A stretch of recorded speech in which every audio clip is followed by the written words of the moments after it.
Today at the National Press Club, Anthony Albanese, leader of the opposition.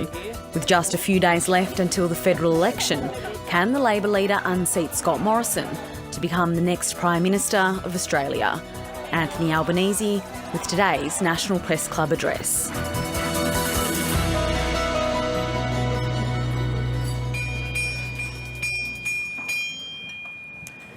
Good afternoon, ladies and gentlemen, and welcome to the National Press Club in Canberra and today's Westpac address. My name is Laura Tingle, I'm the club's president.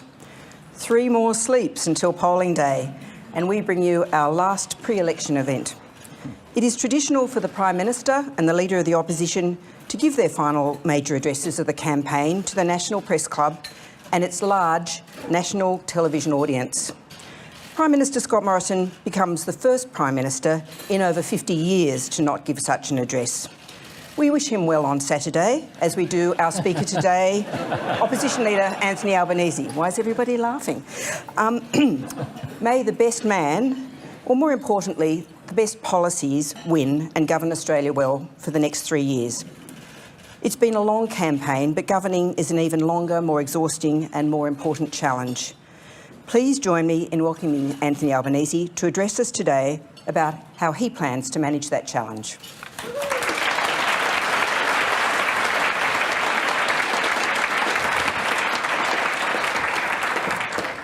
Well, thanks very much, Laura, and I'm certainly pleased to be at the National Press Club once again. I acknowledge the traditional owners of the land on which we meet, and I pay my respect to their elders, past, present and emerging. And I proudly reiterate Labor's commitment to implement the Uluru Statement from the Heart in full.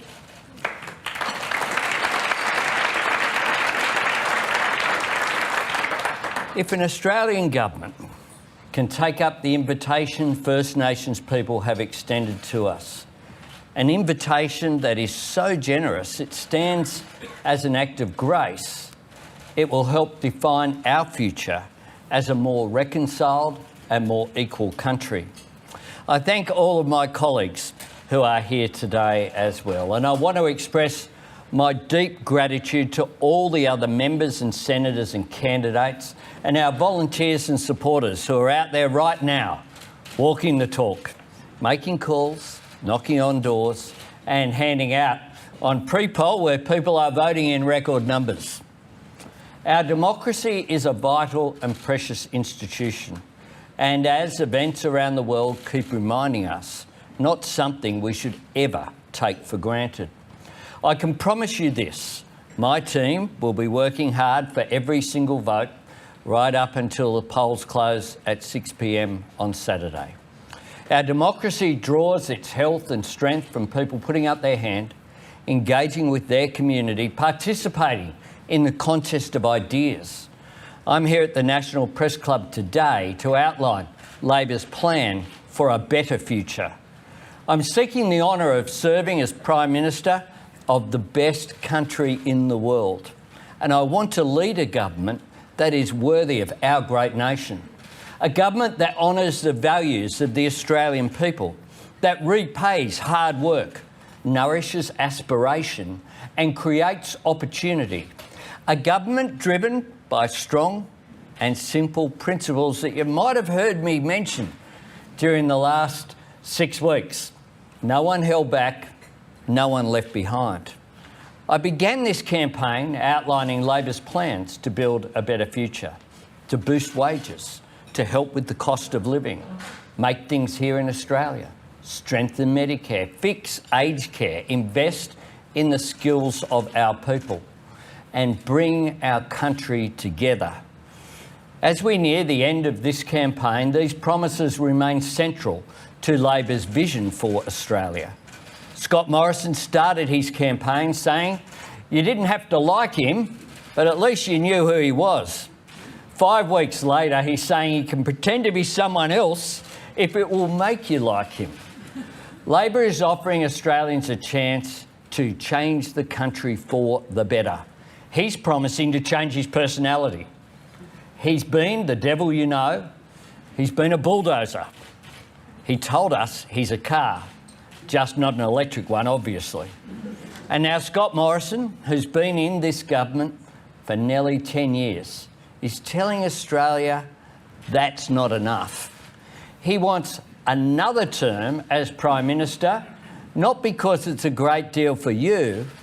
He says, to quote him, he's just warming up after 4 years.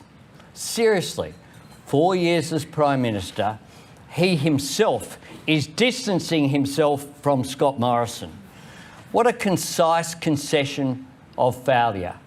But it's been like that all along. Labor's campaign is about the Australian people, your values, your aspirations, the difference that a good government can make in your life. The Liberals' campaign is about them, their obsessions, their vendettas, their excuses, their political survival.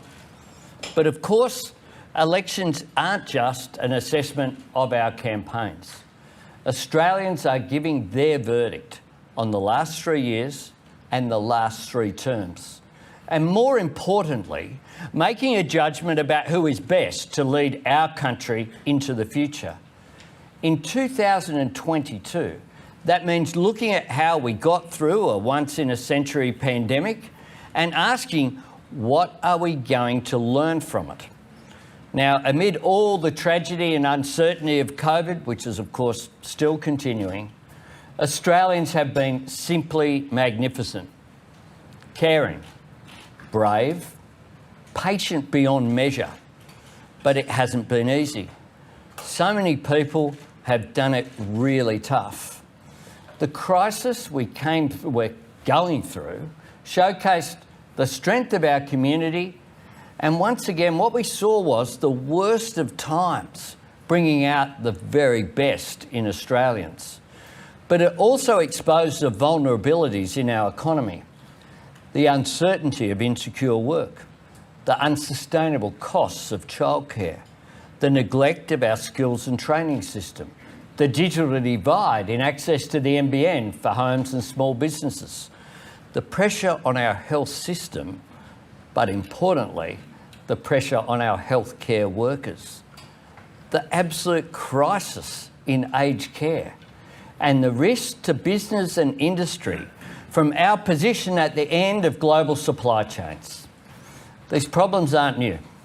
Most are the inevitable end result of a decade of cuts, mismanagement, neglect, and a government that's just focused on itself, with the real-world consequences felt by hard-working Australians.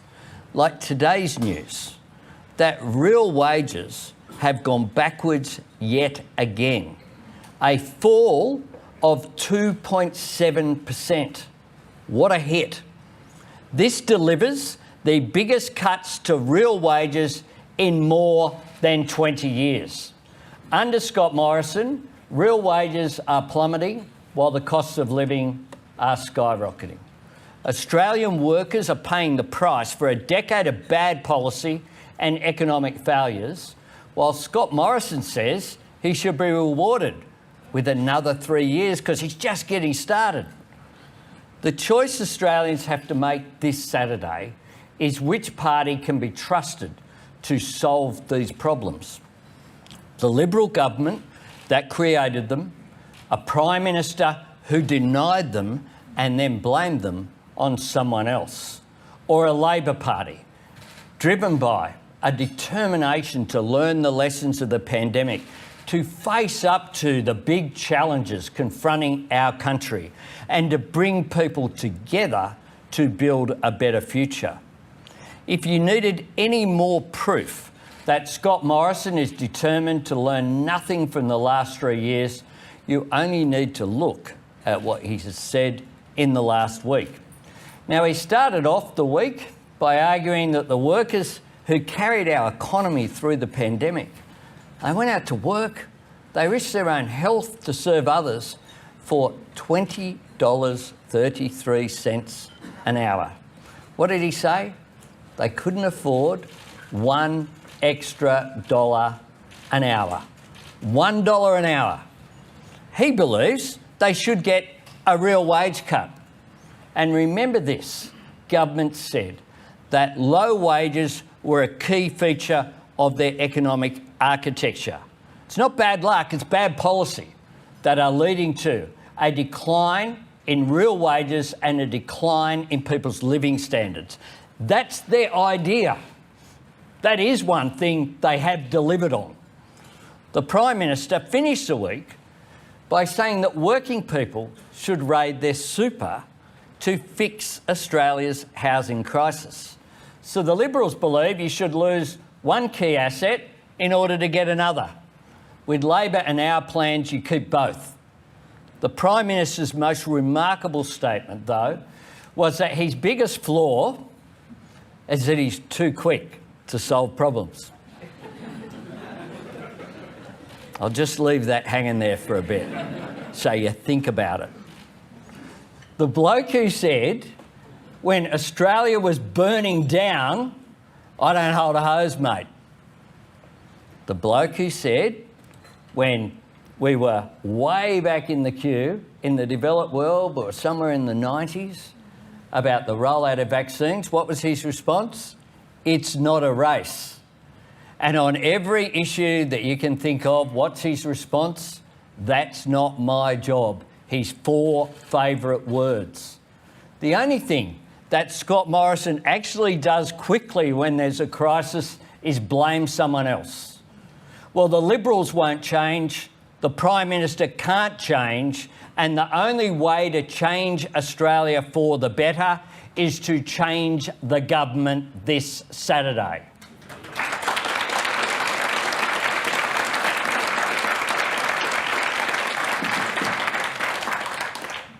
Learning the lessons of the pandemic run right through Labor's plans for the future. Our plan for more secure jobs and better pay, cheaper childcare, Jobs and Skills Australia, working with business to identify skills gaps and then connecting TAFE and training with good jobs and growing businesses, expanding access to the NBN, strengthening Medicare and making it easier for people to see a doctor, fixing the crisis in aged care, 24/7 nurses, more time to care, more accountability and better food, a national reconstruction fund to revitalise local manufacturing and see that Australia makes things here again, and our Powering Australia plan that seizes the opportunities of climate action to create jobs and boost industry. All of this is important, but more than that, it's also urgent. We simply can't afford 3 more years of the same. The challenges facing our country are here right now. Our economic competitors are reskilling and modernising now. There is a cost of living crisis now. Fair work and fair wages are under attack now. The security dynamic in our region is changing now. There is a crisis in aged care right now. Climate change is happening now. Australia simply cannot afford 3 more years of drift, 3 more years of more of the same, waste and rorts, drift and absolute failure. We need to change the government, and we need to change the government now. Not just because of the irreversible damage that will be done by 3 more years of neglecting aged care or cuts to Medicare, not just because families can't afford 3 more years of everything going up except for their wages, but because there are opportunities that we have to grasp, reach out and grab them right now. Labor's plans for a better future are designed to fix the urgent problems facing our country, and our policies are about seizing the once-in-a-generation opportunities that are right there before us. Take our Powering Australia plan. Making Australia a renewable energy superpower is the fastest way to cut pollution and the most effective way to act on climate change. But it's also the best way to cut power bills for families and businesses. It will save families $275 on average a year. Powering Australia will help protect Australia's precious natural environment for the next generation, and it will create new jobs and new industries. Our plan to embrace clean energy will deliver 604,000 new jobs by 2030, 5 out of every 6 of those will be in the regions. It will attract $52 billion of private sector investment. It will ensure that renewables are 82% of the national energy market by 2030. Importantly, we will end the climate wars. I don't know what it takes for this government to recognise what is happening out there. We've had the bushfires, we've had the floods. The intensity of these events has had a real impact, not just on our environment, but on people's lives, but also on our economy. But they just sit there and argue, Barnaby Joyce having right of veto over the whole show. We can't afford 3 more years of that. Importantly, our plan is about bringing people together, finding common ground to advance common interests. The how is just as important as the what, and the how in a government I lead will be about bringing people together. This policy is supported by the Business Council of Australia, the Australian Industry Group, the National Farmers Federation, the Australian Chamber of Commerce and Industry, and the ACTU. I mention that diverse collection of supporters because I view our approach on Powering Australia as a template for tackling the big challenges facing our country. On my first day as Labor leader back in 2019, I said that Australians have conflict fatigue. If they had it then, they have it even more now. And on climate, rather than rally the same troops to dig a deeper trench in the same spot, I wanted to find new allies. I wanted us to look for solutions, not arguments, because I believe the best way to achieve progress is to bring people together. That's the approach that I've taken throughout my political career. Have a look at what I did as Infrastructure Minister, creating Infrastructure Australia, bringing together a board with Rod Eddington and Ken Henry and Kerry Schott and Heather Ridout and others. Projects being assessed according to their merits and their economic value to productivity, not their political location. And that's the approach I want to take if I'm elected as Prime Minister. I want to look for solutions, not look for arguments and wedges. I want to work with all Premiers and Chief Ministers on how we can make the Federation more functional and more cooperative. I want to rebuild faith in the capacity of politics to find answers, not just start fights. Of course, rebuilding trust in politics also means demonstrating genuine accountability. And that's why a Labor government I lead will put forward legislation for a National Anti-Corruption Commission before this year is over.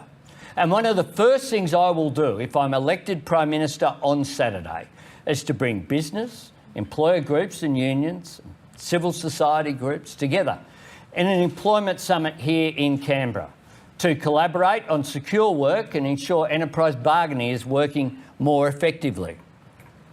Because bringing business and unions together at the enterprise bargaining table with productivity gains as a focal point is how we increase both profits and wages without adding to inflationary pressure. This is the fundamental economic challenge right now, and we must view government, business, unions and employees as partners in tackling it. A Labor government would have a unique opportunity to restore the momentum that is already underway between the ACTU and COSBOA, making workplace relations for small businesses simpler and more accessible. In that spirit, a Labor government will consult with small business and unions in the lead up to our employment summit to identify and implement practical ways that the Fair Work system can be made simpler, fairer and easier for all parties. Small businesses are the engines of our economy and were some of the hardest hit by the pandemic. They need a government that supports them as they recover and grow. Promoting smooth workplace relations is one way that we can work together to enhance efficiency and productivity. We will aim to deliver outcomes through cooperation, acknowledging that the best answers usually come from the people directly involved. Working with small business, bringing people together is how a Labor government I lead We'll build an economy that's more resilient, more diversified, but importantly also more productive. And one of the key reforms that we will deliver, one that is low inflation, high productivity, and provides real cost of living relief, is of course the centrepiece of my first budget reply, cheaper childcare. Now, our plan for cheaper childcare will deliver meaningful, ongoing relief for families struggling with cost of living. But as important and urgent as that saving for families is, the benefits of our cheaper childcare plan reach far beyond that. Reforming the childcare system is not welfare. It is economic reform. The childcare system currently acts as a disincentive for parents, especially mums, to return to full-time work. What sort of system says that if you work a fourth or a fifth day, you actually might lose money? It might cost you money. That costs those families, but it costs businesses as well, because you don't have the career paths. It feeds right through to women's retirement incomes at the end of their working lives as well. Our plan will boost workforce participation and boost productivity. It's a clear-cut way to grow the economy without adding to inflation. It is the single largest on-budget commitment we are making at this election. And we've had it out there for 3 years. It will break down one of the biggest barriers to the full and equal participation of women in the economy. Through a decade of Liberal government, Australia has fallen to 70th in the world for women's economic participation and opportunity.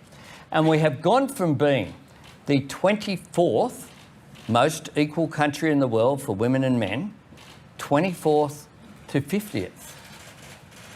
Not really a source of pride, is it? 24th to 50th under this government. Across the country, too many working women are underappreciated, underpaid and disrespected. A Labor government I lead will do everything in our power to change that, including implementing every single recommendation of the Respect at Work report and making pay equity an objective of the Fair Work Act. We will create expert panels for the care and community sector workforce, vital female-dominated industries that have endured decades of low pay and poor conditions. Now, Labor welcomes the decision by the Fair Work Commission that will grant millions of Australians access to 10 days paid domestic and family violence leave. Good on the union movement for taking that case. But a Labor government will introduce legislation in the next parliament to make 10 days paid domestic and family violence leave the law of the land. It should be an entitlement for everyone.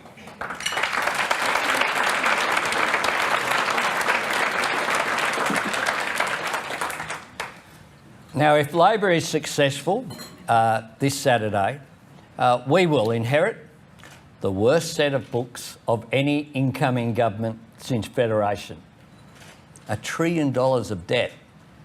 This government has borrowed more, taxed more and spent more than Labor and delivered so much less. To build a better future, we need a better budget. Labor is committed to being responsible economic managers. We believe the quality of our investments matter. It's why the budget strategy that Jim Chalmers and Katie Gallagher outlined earlier in the campaign is so important. The Morrison government is the most wasteful since Federation. It's got worse. Its budget is absolutely riddled with rorts and weighed down with waste. Tens of billions of dollars of waste have been uncovered. Sports rorts, the pork and ride scheme where you had car parks that were supposed to be for commuters, except there wasn't actually a train station there. On pandemic support for firms whose profits were actually increasing. On submarines that will never be built. That's why they don't have anywhere near enough to show for $1 trillion in debt. A debt that they had doubled before the pandemic. before the pandemic, and it's why we'll target the waste and rorts in the Morrison government's budget. Now, I've said for some time that Labor's focus will be on quality investment. That's why we've targeted the areas that we have. They're targeted and responsible investments. They are a fraction of what the government has wasted. And it will all be about strengthening the economy, increasing productivity and supporting families.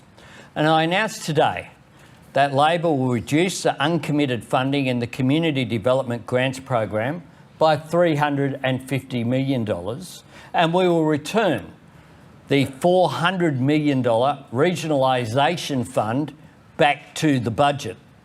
These two decisions alone will repair the budget by $750 million.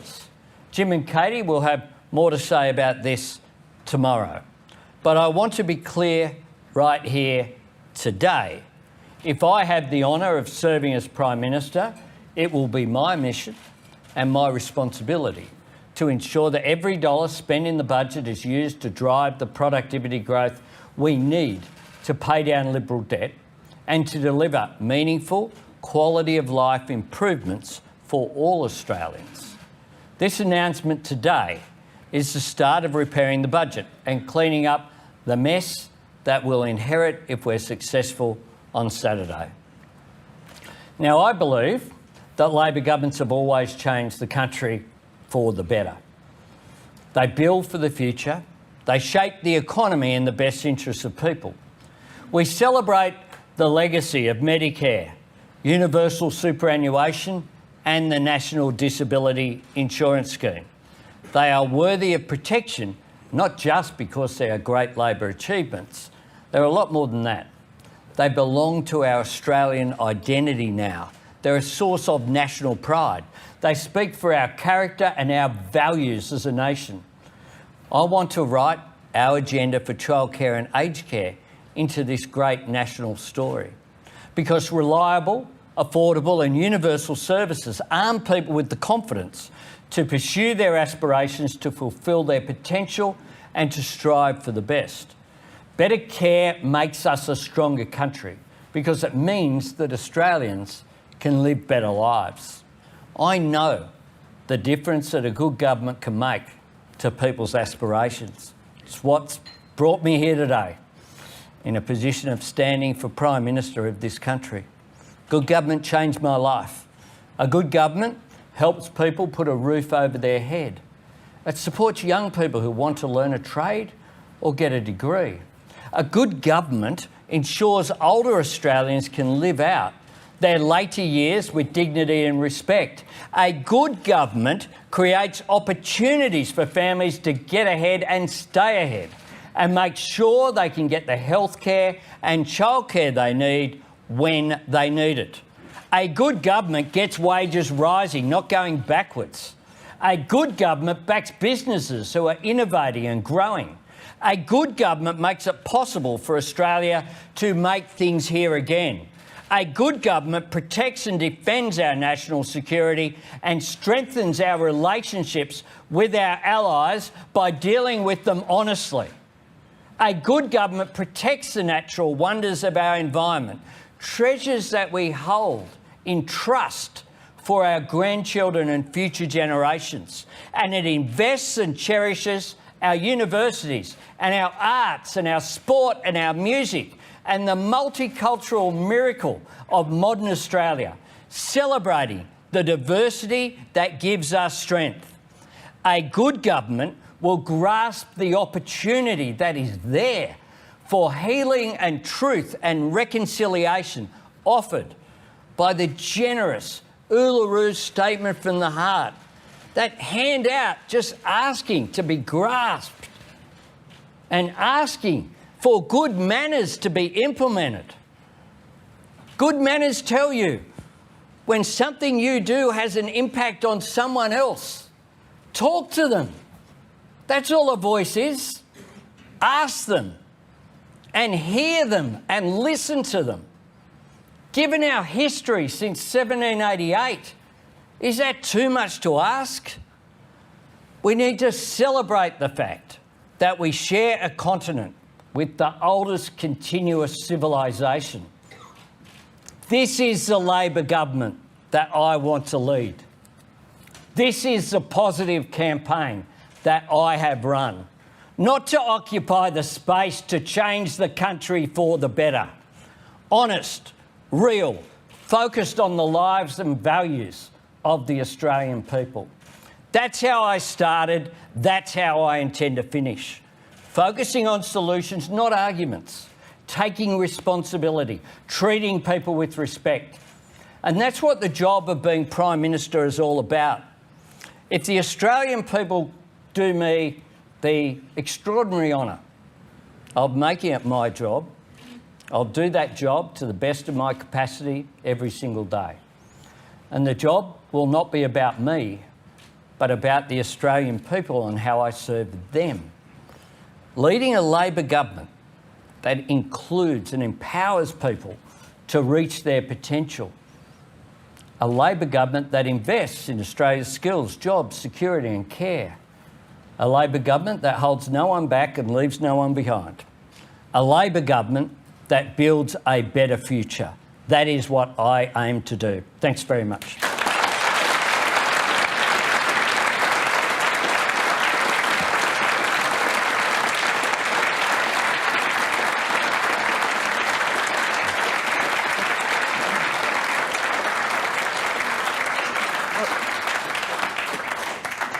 Well, thank you, Mr Albanese. If I could start with something that Scott Morrison said at the beginning of the campaign, and which you've sort of referred to as well. He said this shouldn't be an election that's a referendum on the government. It's got to be a choice. Now, you're saying it's a choice too, but you've locked yourself in the interests of minimising the wedges on a whole range of issues, from foreign policy to climate policy, but particularly on tax policy. You've endorsed the stage 3 tax cuts, which are worth billions and billions of dollars in a couple of years. So my question to you is, have you locked yourself in so significantly on a wide range of policies that you actually aren't in a position where you can deliver on what you say, which is that you want to change the country by changing the government? We will deliver on exactly what we are committing to over our first term. And one of the things that I've said consistently is that I've been focused on the election day, but importantly, the election day after next. Why do I say that? Because I'm focused on what we will do in government, not just trying to get there to change who lives in the ministerial wing, but focused on achievable, ambitious projects going forward. And that's why we have been very responsible in the commitments we've put forward, given the extraordinary amount of debt that we will inherit if we're successful on Saturday. So all of the measures that we have, and Katie and Jim, as I said in the speech, outlined our plans for growth and how you do that. Our Powering Australia plan, our better infrastructure investment, including the NBN, our investment in skills, our investment in childcare, our investment in making more things here will all grow the economy. They're all investments that will produce returns. And that is why we have concentrated on that agenda. The tax cuts are legislated. And one of the things also we've concentrated on is providing certainty about what the agenda looks like going forward. Because whether it's in climate or whether it be the decisions that businesses will make about where their investments go, or whether they be individual family budgets, that certainty will provide a ballast going forward. And we have been very clear that we'll do exactly what I'm saying we will do over the next term. We do have a changed tax measure on multinationals, which will return a little bit under $1.9 billion, but that is a responsible commitment that we have made. David Crowe. Thank you, Laura. Thanks, Mr Albanese, for your speech. David Crowe from The Age of Melbourne and from the Sydney Morning Herald. You've spoken about the vision that you have for the next term of Parliament under a Labor government, and a lot of that is about building things in Australia and about local jobs, the key policy mechanism is the National Reconstruction Fund, which you want to build up with $15 billion, I take it, of borrowed money. Now, that's a lot of money for ministers and yourself to allocate. You're also running on a platform about integrity. So what can you tell Australians about the safeguards over that $15 billion? Will we see independent oversight of that money? Will we see the public release of any advice to you and your ministers about how that money is spent? Will they reveal reasons for allocating money to various projects around the country? And will there be a process to review the grants or the loans that this new entity would issue? Thanks, David. We'll be completely transparent. And what we're doing, what we'll establish is essentially the model that has worked really effectively with the Clean Energy Finance Corporation model. So arm's length. Arm's length. They won't be political decisions. They'll be decisions based upon a proper analysis of if you're a business, like the Clean Energy Finance Corporation has operated very effectively in spite of the fact this government tried to abolish it, I think at least a couple of times. If you have a business that's crying out for some support in order to be able to mitigate risk, in order to ensure that it can grow and have new industries, then that will be a priority, but they won't be political decisions. We've also said in areas including $500 million of that will be allocated for agriculture, others for new high-tech, $1 billion, advanced manufacturing, $3 billion, looking at green steel and green metals manufacturing connected with renewables as well, and $1 billion from the resources sector. So take a practical example here. We produce lithium, nickel, copper, everything that goes into a battery that's going to power not just cars, but homes and businesses into the future in terms of battery storage. It is the game changer. That is something that we should be investing in. There's a little company you've probably heard of called Tesla in the United States. Little company, going okay. Began with, essentially, what gave it the kickstart was support from the US government. And a government I lead will back Australian businesses to become powerhouses, just as Tesla has become a global powerhouse. Michelle Grattan. Michelle Grattan from The Conversation. Mr Albanese, if you're elected on Saturday, you'll be at the Quad meeting on Tuesday. Could you tell us as precisely as possible whether your message to the other leaders there would be one of Australian foreign policy being a matter of continuity, or would it be one of the changes that would come about under your government? And to the extent that there are changes or would be changes, can you tell us the areas?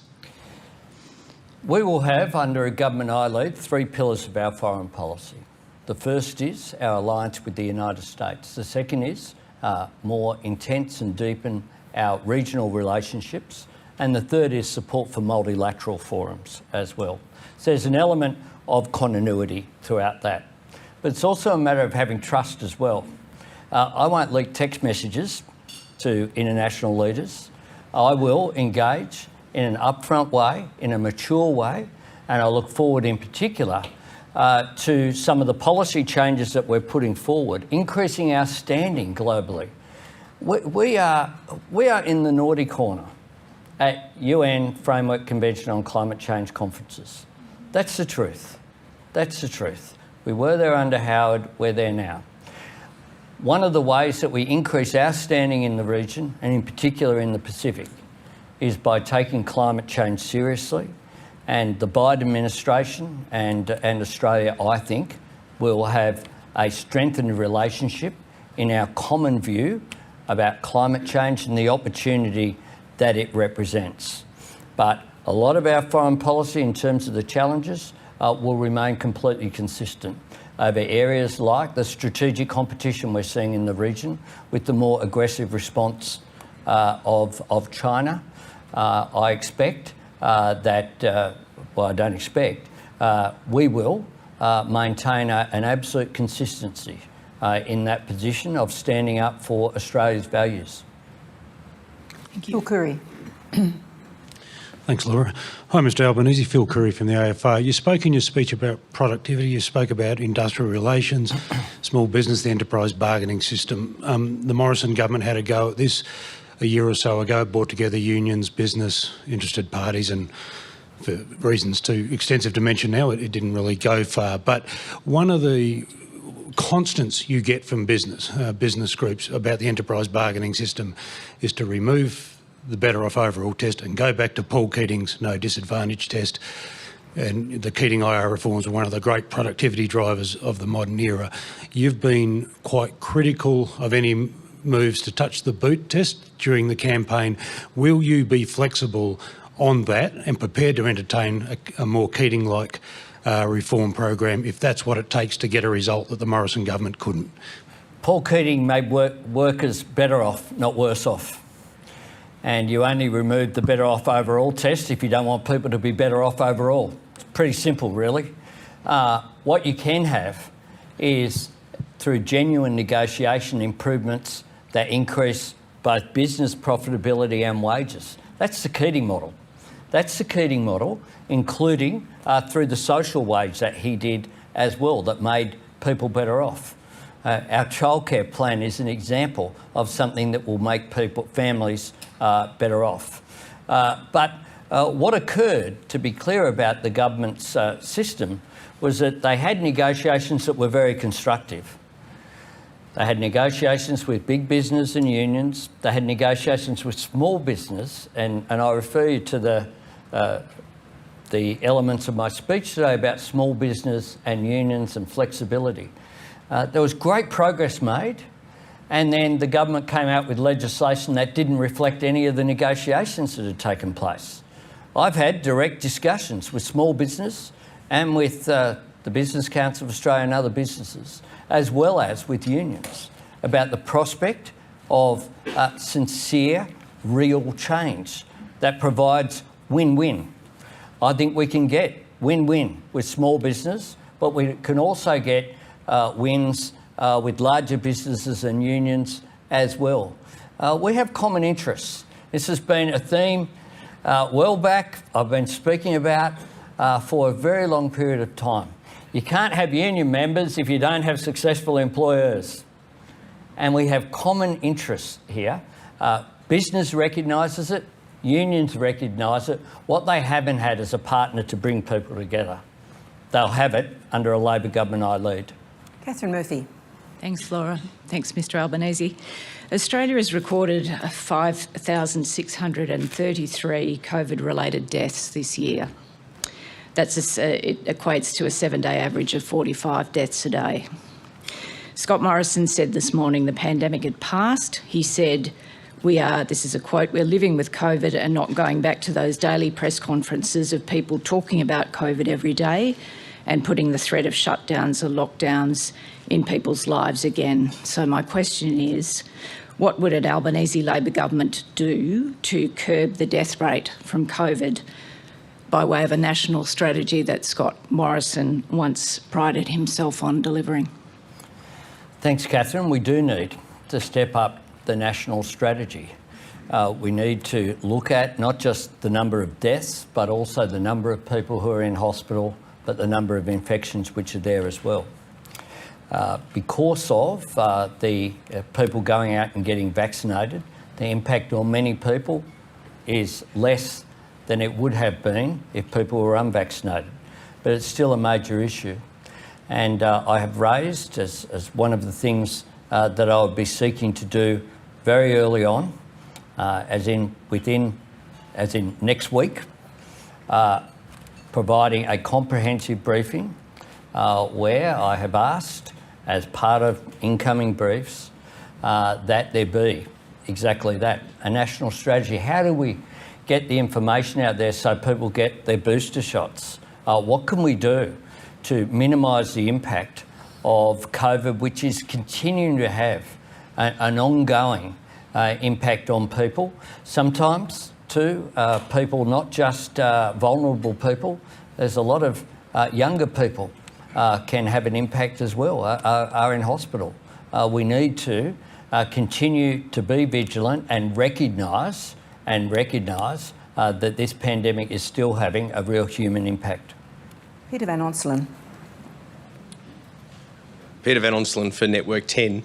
At the start of this campaign, you stumbled on some of the economic figures. You haven't held an economic portfolio, handed down a budget or worked in business. With interest rates on the rise and Australia needing to recover from the pandemic, is Scott Morrison right when he says that you're not up to the job? Scott Morrison is wrong. He's wrong in terms of his assessment that somehow infrastructure is not an economic portfolio. I'll make that point. But he's also wrong in terms of not understanding, not having a comprehension of what Australia needs to do.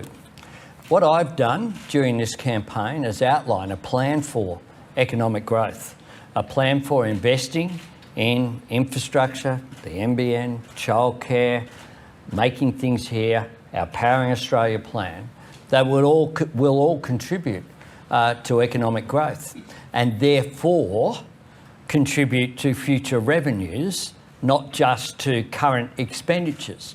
That's been our focus. And this government got through a 2019 campaign by saying, well, we're not the other side, and running scare campaigns. This time round, I ask you this, there's a reason probably why Scott Morrison's not prepared to address the National Press Club, because this government are continuing to, after 4 years of Scott Morrison's Prime Ministership, he doesn't have an economic plan going forward. What he has is a bunch of scare campaigns, fear campaigns, misinformation, and helped by some out there, it must be said, in terms of the public debate. But we are putting forward a positive agenda for the next term. Scott Morrison is not. He hasn't learned from the mistakes of the past. He struggles with the present, and he has no plan for the future. Jonathan Kersley. Thanks, Laura. Thanks, Mr Albanese. Jonathan Kersley from 9 News. Mr Albanese. Happy birthday for yesterday. Thank you very much, Anthony. Can I ask you, do you promise to govern under the same set of standards you have set for the government in opposition? And if so, how would you achieve that? By being upfront. By putting in place, for a start, a National Anti-Corruption Commission would be a good idea. We have, I think, less confidence that I feel from the Australian public in the national government than has been there for a long period of time. John Howard I had criticisms of. I had a lot of criticisms, but they didn't have the stench and the taint that this government has around it. John Howard, when ministers did the wrong thing, stood them down and stood them aside. These guys are a revolving door. Where they step down, like Stuart Robert or Susan Ley, they're back before you know it. Barnaby Joyce is back as Deputy Prime Minister.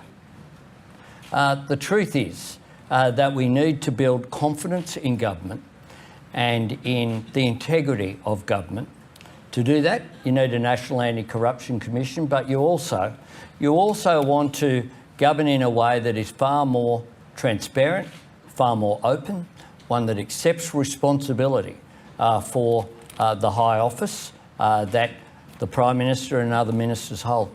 Just on the first part of that question, though, do you promise to govern under the same standards you have set in opposition?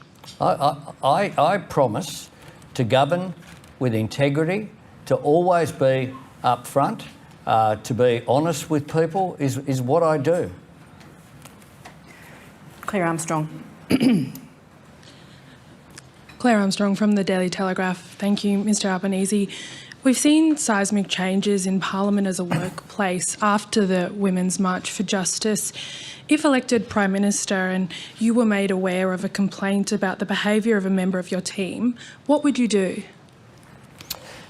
We have processes in place to ensure that our workplace in terms of the Labor Party is a safe workplace. We have those processes were established by Bill Shorten to give credit where credit's due. But we also strengthened them.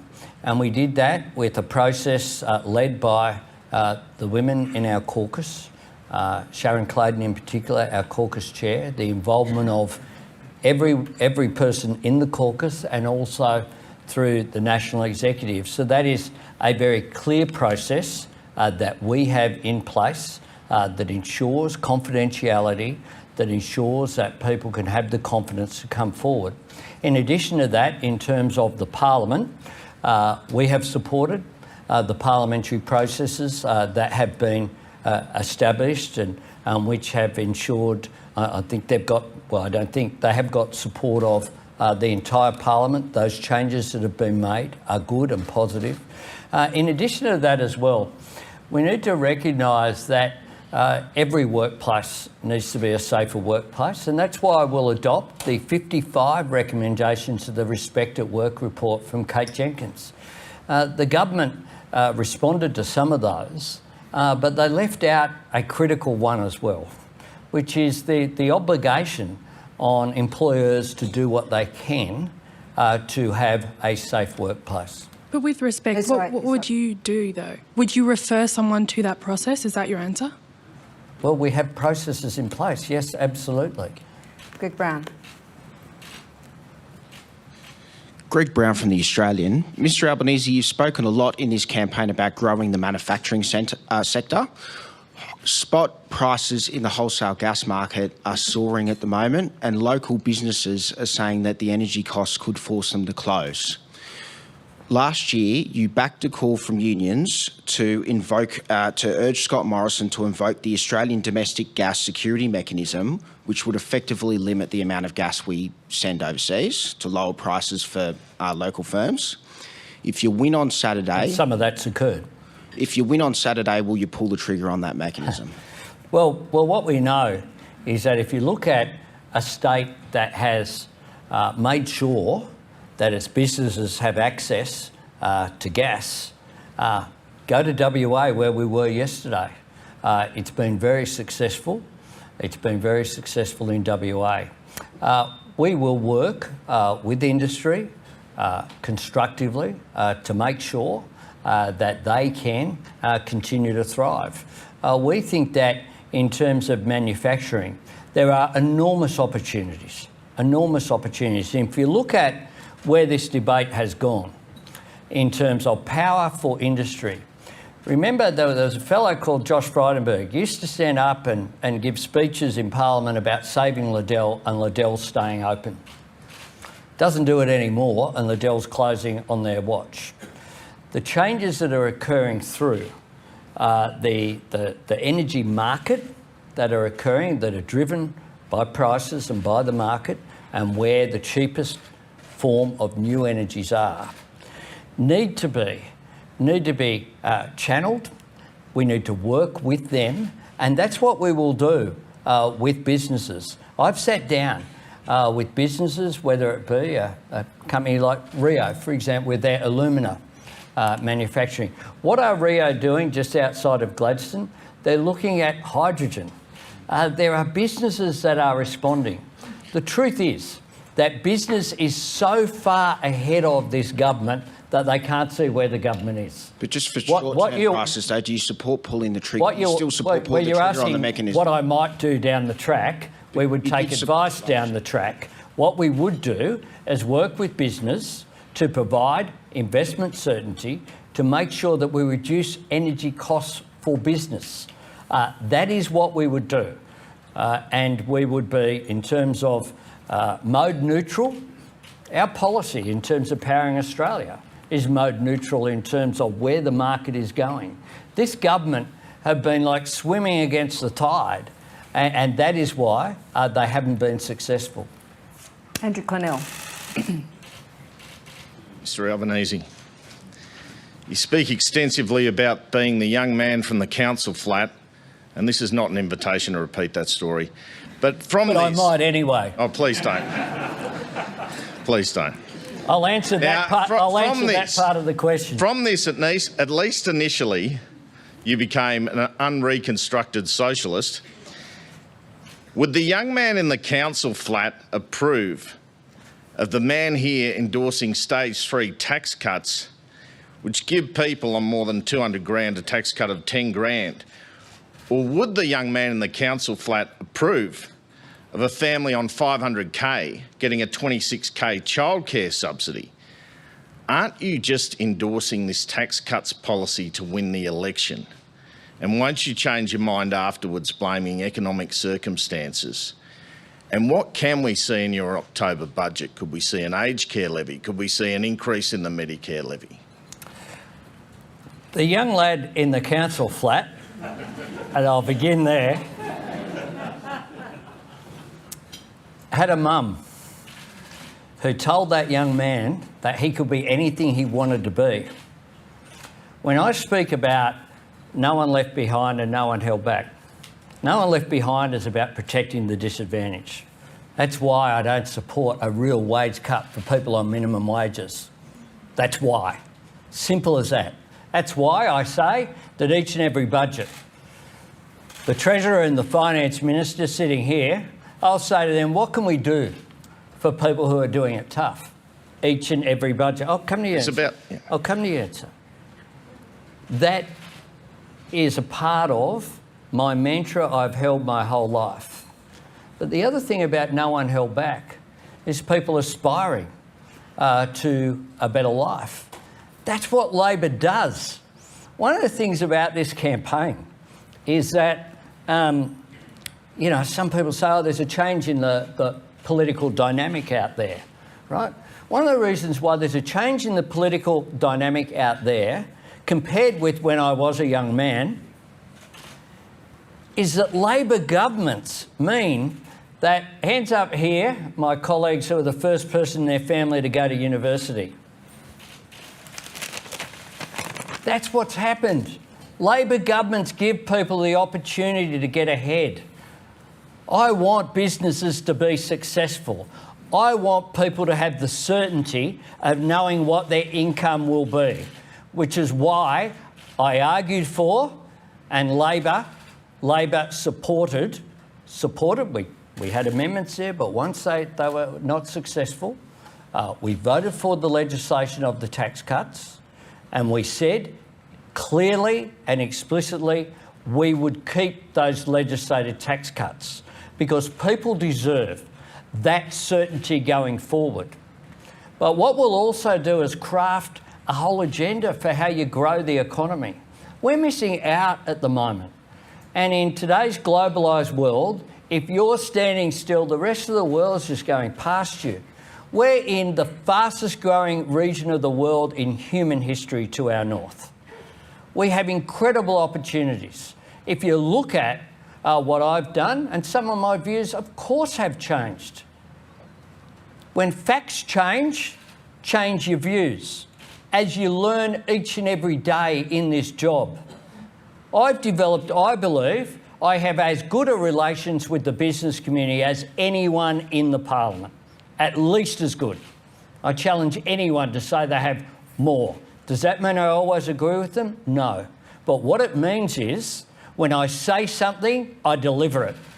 And if you ask anyone who has dealt with me, and one of the reasons I think why that young lad from the council flat became the leader of the Australian Labor Party unopposed is because my entire political career has been built on my word.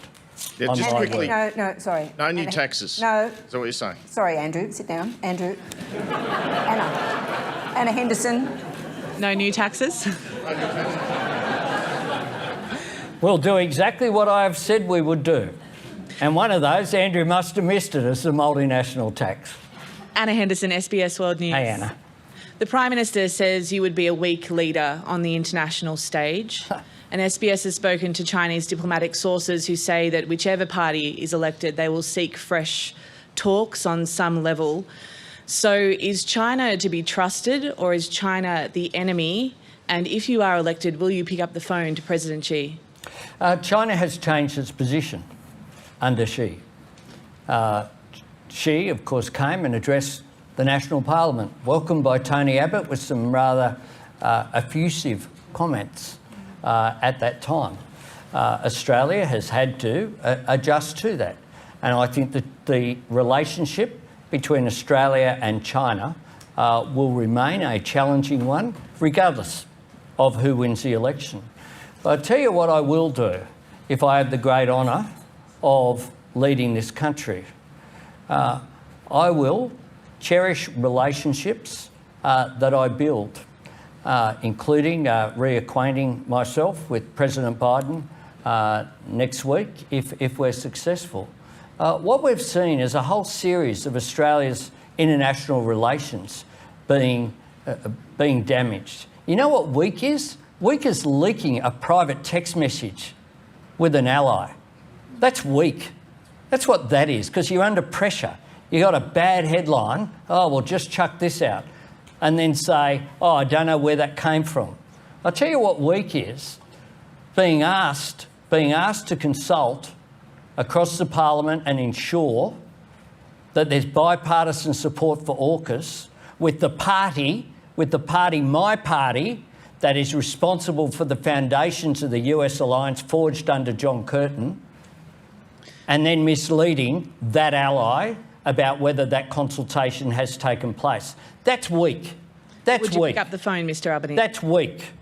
That's weak. What I'll do, the first thing I'll be doing is meeting with our allies. That's what I'll be doing. Meeting with President Biden, meeting with Prime Minister Kishida, meeting with Narendra Modi next week. That's my priority. Now, we've got time for quite a few more questions, but nobody's actually asked you about costing, so I'm just going to intervene here. No, they wait. I got 18 questions yesterday, but they'll wait to chase. Well, you've had 11 so far. So my question to you is... It's all about the drama, Laura. Yeah, well, I'm doing my best. So the question is, you've said you're just doing what the coalition did in 2010 and 2013, which was basically pretty low grade. But more importantly, back in the day, politicians for a while, political parties for a while, actually released costings of individual policies as they went. Now, which we have. But really detailed policies over 4 years, number by number, that seems to have declined. You're talking about greater accountability and transparency. Are you committing also to, bringing some of those standards back? Has the Charter of Budget Honesty become a bit of an excuse for not being more transparent? We have released with every single policy we've released how much it would cost over the forward estimates as we've gone on. Every day I have stood up and in the media releases there has been costings. This is a government that spent $70 billion between my EFO in December and March. $70 billion without a single offset. This is a government that made a $60 billion error in the costing of its JobKeeper program. This is a government that is the most wasteful government in Australian political history. And that is why we have said up front that the Department of Treasury and the Department of Finance will go through the accounts line by line and try to find where some of this waste and rorts are. Laura, this is a government that have previously, all governments have had very small amounts in the contingency reserve. Contingency reserve is there because it's a contingency. What this government has used is the creation of multiple funds in order to just rort taxpayers' money. They treat taxpayers' money like Liberal Party money. They have. Barnaby Joyce, who knows what he has promised around the country out of some secret deal. When we go to transparency, there's a deal between the coalition, a written deal between the Liberal Party and the National Party on the basis of the formation of the Government of Australia that no one's allowed to know what's in it. No one's allowed to know what's in it. We have been transparent the whole way along. We are releasing our costings tomorrow. I had some detail today, which I flagged yesterday in one of the 18 questions I took at a media conference yesterday.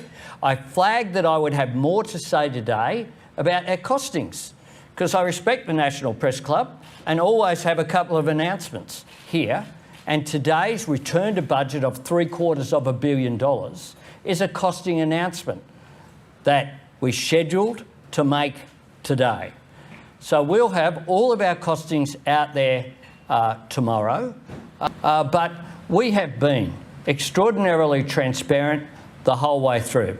You know what the government's been after? A desperate government that doesn't want to discuss the fact that wages are going back by record levels, a desperate government that doesn't want to discuss, they're not talking about this anymore, the $1, if you increase wages by $1, the sky will fall in. Last time round, if you had electric vehicles at the end of the weekend and if you acted on climate change, the sky will fall in. This government are the least transparent, least open, least fair income government in Australian political history. They've spent $1 billion on advertising themselves, including how good they are on climate. There's a savings for you as well. And $3 billion that we've put out there, $3 billion on labour hire, on contracting out. And you know what they did yesterday? Yesterday, they stood up and said, we're going to gut the public service even more. Well, you know what that leads to? Robo-debt. It doesn't save money, it costs money, because you take humans out of human services and it has devastating consequences for real people. It costs lives, as well as over $1 billion to taxpayers. So all of this nonsense about costings, we will be fair income as we have been the whole way through. But what you won't see from us is the waste and the rorts. It's got to end. It's got to end, and we've got to prioritise growing the economy and productivity. Lani Scarr. Thanks, Laura.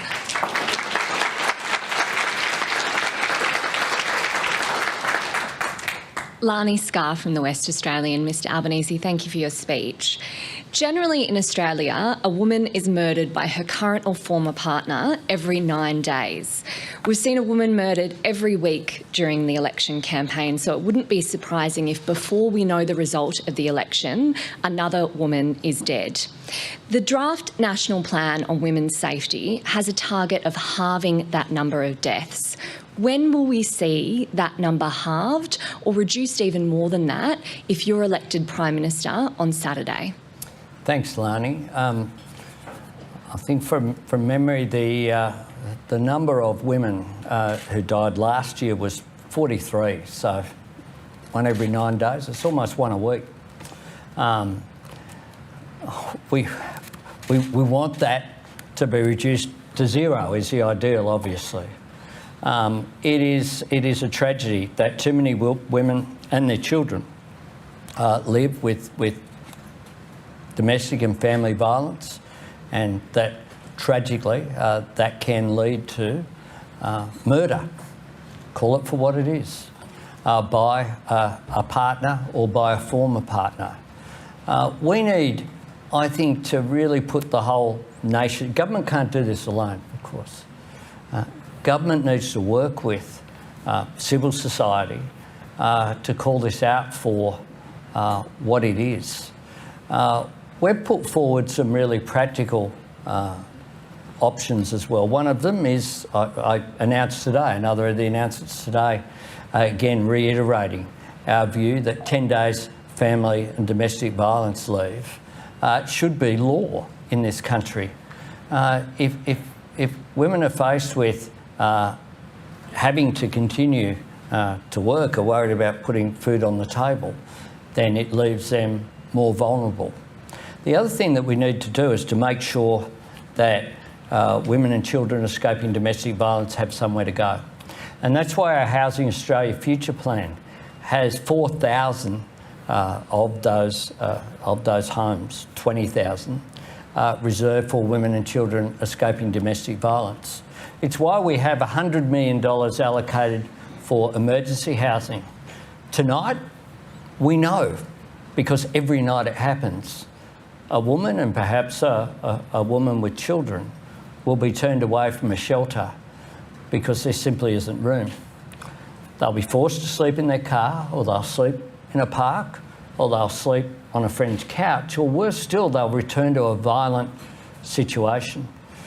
We need to do much better than that, and I am committed, and I believe a government, certainly that I lead, will be absolutely committed to doing what we can to reduce the numbers of women in terms of fatalities, murders, but also to reduce domestic and family violence across the board. Would that number be halved by the end of your first Sorry, term? Lani, we're basically running out of time here. I'm sorry, to be firm here. You've got time for 2 more questions. Thank you. Yep. Ben Westcott. Thank you very much. Ben Westcott from Bloomberg. Thank you for your speech, Mr Albanese. If you become Prime Minister on Saturday, you'll be heading off to Tokyo for the Quad meeting pretty soon afterwards, and you've spoken today about your 3 pillars for foreign policy. Something else you've mentioned is that if it wasn't for Japan, your first visit overseas would be to Indonesia. Now, obviously, these first visits can be quite symbolic. I was interested, what in particular would you be looking to get through your first visit to Indonesia? What specific changes are you looking to make in the relationship, and would you want a closer security partnership with Indonesia? Indonesia is a really important partner for Australia. That has been the case for a number of decades, and as a minister in the former government, I went to Indonesia more than any other country. We developed a program called ITSAP, the Indonesian Transport Safety Assistance Package. I think that we need to develop much closer relationships with many of the partners in our region, and Penny Wong has, as our foreign shadow, has made some significant announcements about how we would deal with countries to our north. I would intend for Indonesia to be the next visit after the Quad leaders meeting, and for that to happen as soon as possible to be organised. Indonesia will grow to be an economy that's substantial in the world. We live in a region whereby in the future we will have China, India and Indonesia as giants. We need to strengthen that economic partnership. And one way that we can do that is by strengthening people-to-people relations as well. Indonesia is an important nation for our economy, for those social relationships as well. I want to see more engagement and that cross-work, us assisting in areas that they need. I did that as a minister in government, and I know that it was really appreciated. There would be in areas like maritime safety, for example. AMSA, the Australian Maritime Safety Authority, have done extraordinary work and indeed have brought Indonesian maritime safety experts to here in Canberra. It's based in Canberra. And that dialogue has strengthened the relationship. It's one of the things that I've had the opportunity to learn when travelling as an Australian representative. I was in India leading a delegation just a few years ago as well, in 2018, and we launched there the Australia-India Alumni Association. That's really strong. Why is it that Indonesia is so close, about to be a superpower in the world? We need to really strengthen the relationship with Indonesia, and that's why it would be an absolute priority for me. Thank you. The last question is from Andrew Brown. Andrew Brown from AAP Newswire. Throughout this whole campaign, Labor and yourself have been advocating for a rise in wages to help keep up with inflation and help keep up with the rising cost of living. And yet you've only promised a review to increase pensions. So don't welfare recipients and those on those payments deserve an increase? And do they deserve the same level of advocacy from Labor? what I've said consistently is that you actually don't need a review to know that someone who's on the pension is doing it tough at the moment. We know that.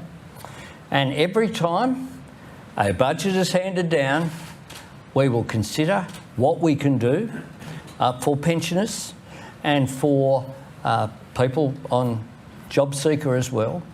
I make this point. The largest increase in the pensions in Australia's history happened the last time we were in government, with Jenny Macklin as the Minister and Wayne Swan as the Treasurer. I was very proud of that, and we will do what we can within the fiscal constraints.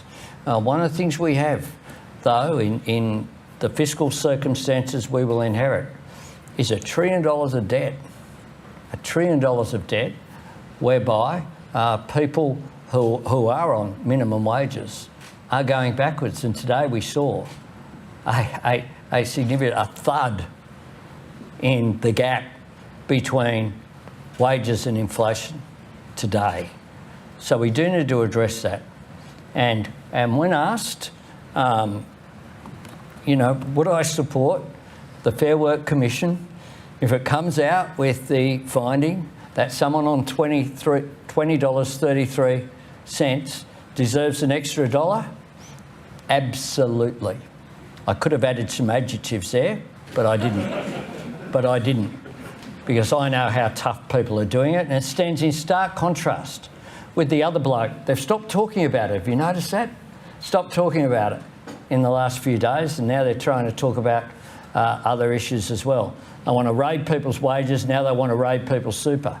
The truth is that people out there who are doing it tough do need a government that is on their side. I'll be on their side. Scott Morrison is on his own side. Ladies and gentlemen,